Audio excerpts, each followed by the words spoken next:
Hello everyone, কেমন আছো তোমরা সকলে? আশা করি তোমরা সকলে ভালো আছো। আমিও অনেক ভালো আছি। আজকের রেসিপিটা দুর্দান্ত একটা রেসিপি, হাঁসের মাংস রেসিপি। হাঁসের মাংস যে কতটা টেস্টি হয় সেটা কিন্তু না খেলে বোঝা যাবে না। ফার্স্টে দেখো হাঁসগুলোকে ভালো করে পরিষ্কার করে নিতে হয়েছে। তো দেখো হাঁসের মাংস কিন্তু প্রচুর পরিমাণে তেল হয়। মাংসগুলো দেখেছো কিরকম তেল বেঁধে আছে হলুদ হলুদ। তো সুন্দর করে সাইজ মতো করে কিন্তু মাংসটাকে কেটে নিতে হবে ফার্স্টে। স্কিন গুলো কিন্তু দেখো হাঁসের মাংসতে লেগেই আছে, স্কিন না থাকলে কিন্তু একদমই ভালো লাগবে না। হাঁসের মাংস কিন্তু মাটনের থেকেও কিন্তু খুবই শক্ত হয়। মাটনটাকে কিন্তু কড়াইয়ে করে নেওয়া যায় যদি অনেক লং টাইম দেওয়া যায়, কিন্তু হাঁসের মাংস সহজে হতে চায় না। আর হাঁসের মাংসকে কিন্তু প্রেসার কুকারে সিটি মেরে নিতেই হবে। তো প্রেসার কুকারে আমি মাংসগুলো সব নিয়ে নিয়েছি। তারপরে দেখো দিলাম অল্প পরিমাণে হলুদ আর লঙ্কা গুঁড়ো, খুব বেশি পরিমাণে না আর পরিমাণে ঠিকঠাকও না, একদমই কম বললেই চলে। পরিমাণে কিন্তু প্রচুর কম দেবে এগুলো, কারণ সবকিছু কিন্তু আবারও অ্যাড হবে যখন মাংসটা রান্না করা হবে। পরিমাণ মতো একটু হালকা করে দিলাম নুন, এবারে দিলাম জল।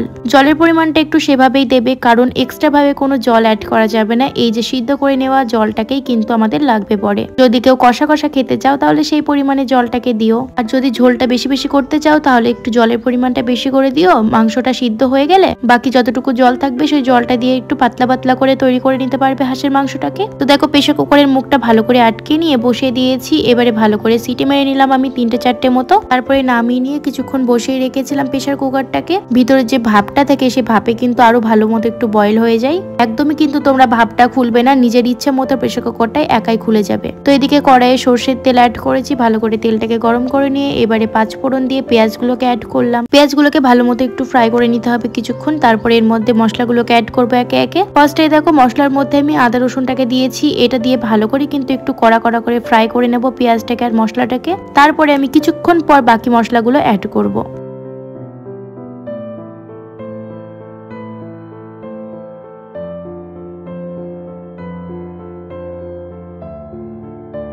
পেঁয়াজ আদা রসুনটাকে ভালো মতো ফ্রাই করে নিয়ে এবারে অ্যাড করছি জিরেটাকে, জিরে বাটা, আর এদিকে অ্যাড করছি লঙ্কা বাটা। লঙ্কাটা শুকনো লঙ্কা বাটা দিয়ে দেখো হলুদ গুঁড়ো অ্যাড করছি, আর এদিকে অ্যাড করছি হলো কাশ্মীরি লঙ্কা গুঁড়ো। এবারে পরিমাণ মতো নুন দিচ্ছি, তারপরে হালকা পরিমাণে একটু জল দিয়ে মশলাটাকে ভালো করে কষিয়ে নিতে হবে।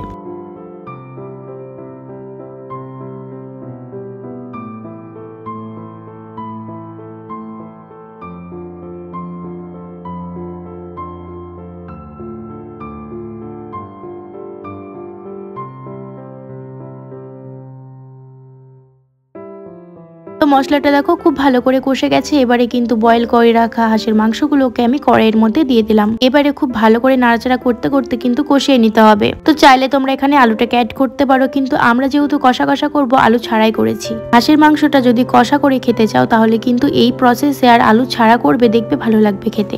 আর যদি মনে করো ঝোল ঝোল করবে একটু পাতলা করে তাহলে কিন্তু আলুটাকে অ্যাড করতে পারো। তো এইভাবে ভালো করে কষিয়ে নিতে হবে, কিন্তু খুব সুন্দর করে ঢাকা দিয়ে দিয়ে। প্রেসার কুকারে সিটি মেরে নেওয়া সত্ত্বেও কিন্তু প্রচুর টাইম লেগেছে আমার করতে। সব থেকে বেশি জরুরি হাঁসের মাংস কিন্তু খুব ভালো করে কষাতে হয় অনেকক্ষণ টাইম নিয়ে, না হলে কিন্তু খাওয়াই যাবে না, খুব বাজে একটা গন্ধ আসে।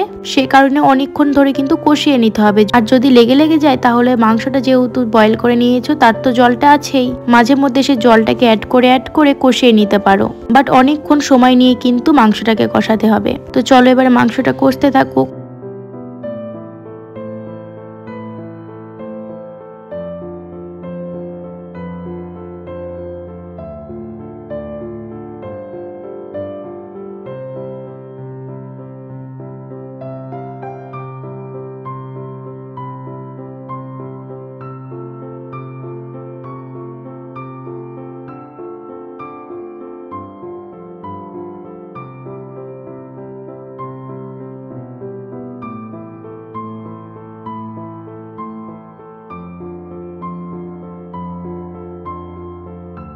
তো দেখো অনেকক্ষণ ধরে কিন্তু মাংসটাকে ভালো করে কষিয়ে নিয়েছি, আর ভালো মতো কিন্তু মাংসটা কষেও গেছে। এবারে বেশ কিছুক্ষণ এভাবে নাড়াচাড়া করতে থাকবো, তারপরে পরিমাণ মতো জলটাকে অ্যাড করে দেবো।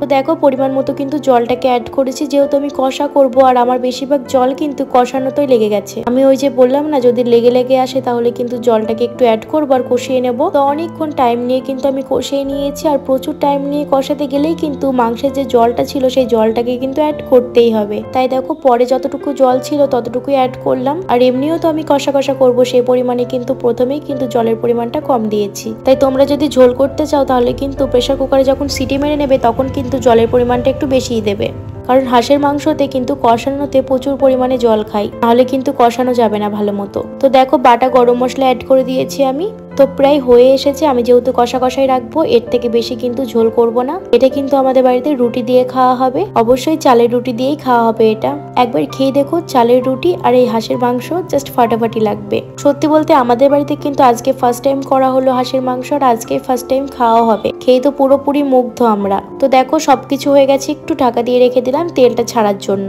তো ফাইনালি দেখো কত সুন্দর হয়ে গেছে, একদম ফুল লুক। এটা সত্যি বলতে খেতে ফাটাফাটি হয়েছিল। অবশ্যই তোমরা কিন্তু রেসিপিটা একবার হলেও ট্রাই করো, আর যারা সাবস্ক্রাইব করোনি তারা কিন্তু অবশ্যই সাবস্ক্রাইবটা করে দিও। আজকে এতটুকুই, আবারও আসবো, টাটা।